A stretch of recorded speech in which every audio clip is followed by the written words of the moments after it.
তারা চেয়েছিল ইসলামকে মুছে দেবে, আমেরিকাতে আজানকে ঘৃণা করা হতো। আজকে তারা আগুন বাঁচাবার জন্য, আগুন থেকে বাঁচার জন্য মসজিদের ইমামদের নিয়ে যে বলছে আজান দে বাবা, বাঁচা বাবা, বাঁচা বাবা। এখন সেখানে সরকারি ভাবে আজান দিওয়াচ্ছে। জোরে বলুন সুবহানাল্লাহ, আরো জোরে বলুন সুবহানাল্লাহ। আল্লাহ, আমার দেশেও মাঝে মাঝে শুনি কিছু মানবরূপী কুকুররা মাঝে মাঝে বলে আজানে নাকি অসুবিধে হয়। আজানে যদি অসুবিধে হয় তাহলে আমেরিকা আগুন বন্ধ করার জন্য বুঝে নিয়েছে আমাদের সব ক্ষমতা শেষ, আজানই দরকার। আর আমেরিকা শিখলো কার থেকে?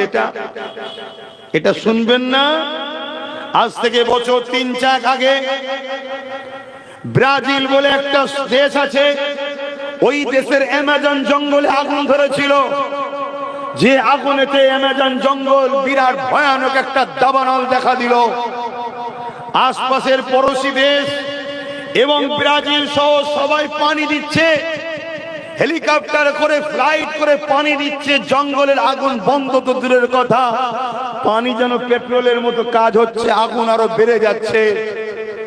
তখন ব্রাজিলের সরকার যারা মসজিদ ব্যান করেছিল, আজানকে ব্যান করেছিল, তারা গিয়ে মসজিদ জিকটা খোলা ছিল, ওই মসজিদের ইমামদের কাছে গিয়ে করজোরে হাত জোর করে বলছে সব চেষ্টা ফেল, তোমরা একটু দেখো। মসজিদের ইমামরা গেলেন, দূরে কাজ নফল নামাজ পড়লেন। নামাজ পড়ার পরে আল্লাহ শাহী দরবারে হাত তুলে দোয়া করতে লাগলেন, আজান দিতে লাগলেন। আল্লাহ পাকের রহমতে মেঘলা হলো, পানি হলো, আগুন বন্ধ হয়ে গেল। জোরে বলুন সুবহানাল্লাহ। আমরা ইনসাফ পরায়ণ মানুষ, আমরা মানবতা প্রেমিক মানুষ, কিন্তু রক্তে গোস্তে তৈরি। প্যালেস্টাইনে সেই বাচ্চাদের কান্না, প্যালেস্টাইনে সেই মায়েদের আর্তনাদ, প্যালেস্টাইনে সেই বেগুনা বাচ্চাদের চিৎকার আজকে আমাকে বুঝাচ্ছে, বাধ্য করছে। আমেরিকায় যারা আজান দিচ্ছে, আমার মনে হয় এদের আজান আজকে কাজে লাগবে না, কারণ আল্লাহ যখন ধরেছে এর একটা শেষ দেখে ছাড়বে, এটা আমার ঈমান গাওয়া দিচ্ছে। কিন্তু এরপরও আমার আবার বলা দরকার, কেন আমরা নবীর আদর্শে আদর্শিত, আমাদেরকে চেষ্টা করা দরকার মানুষ বিপদ থেকে যেন মুক্তি পায়। কিন্তু আবার এটাও মনে হয় মানব রূপী যদি পশু হয় তার মরারও দরকার আছে। কি গো ভুল বলছি? তাই আমি তোমাদেরও বলছি, তোমরা যদি আল্লাহর হও, নবীর হও, রেহাই পাবে। এখনো সময় আছে।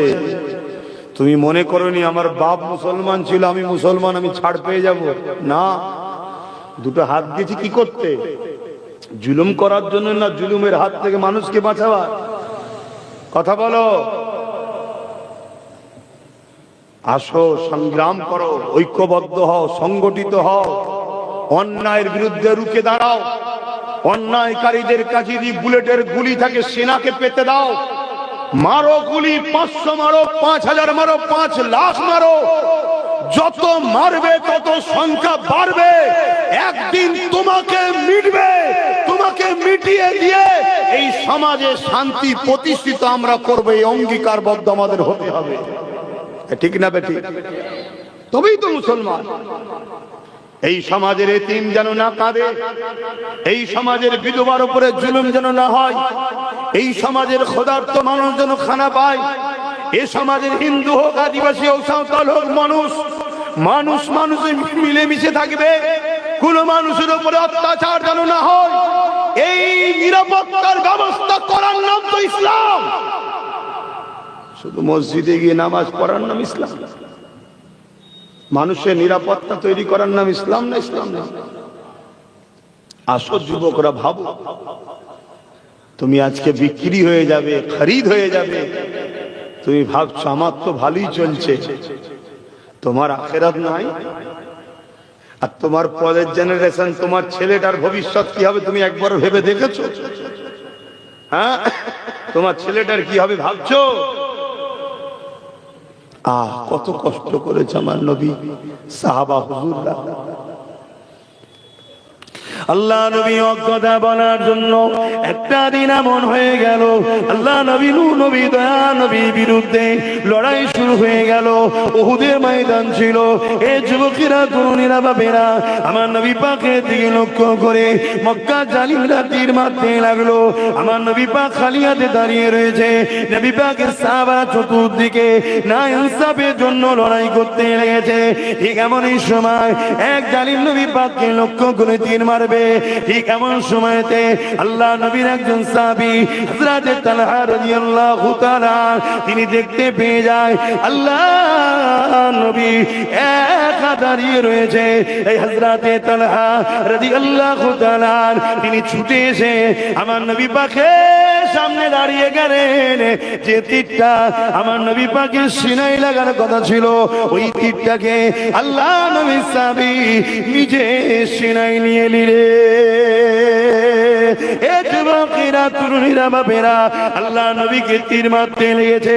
হযরত সাহাবী নবীর সামনে দাঁড়িয়ে আছে।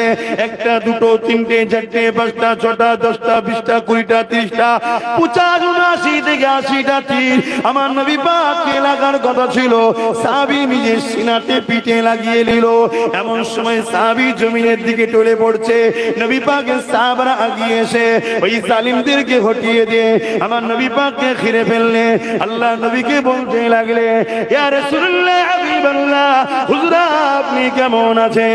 আল্লাহ নবী বলতে লাগলে, এ আমার সাহাবী রে, এ আমার সাহাবা রে, আমি মুহাম্মদ ভালো আছি, তবে আমার তালহাকে দেখো না গো, আমার তালহার খোঁজটা নাও না গো। তালহা আমার ভালোবাসায় নিজেকে কুরবান করে দিল, এ সাহাবীর খোঁজটা নাও না। সাহাবা হুজুররা আগিয়ে গিয়ে হযরত তালহাকে জিজ্ঞাসা করে, ও ভাই তালহা তুমি কেমন আছো? হযরত তালহা বলছে, একটা খুশি সংবাদ আছে আর একটা দুঃখের সংবাদ আছে। খুশি সংবাদ কি? হযরত তালহা বলতে লেগেছে, আমি আমার জানটা আল্লাহর জন্য দিয়ে দিলাম, নবীর প্রেমে দিয়ে দিলাম। এই জন্য আল্লাহ আমার জান এখনো বেরোয়নি, যাবার সময় হয়ে গেছে, কিন্তু আল্লাহ আমাকে জান্নাত দেখাতে লেগেছে।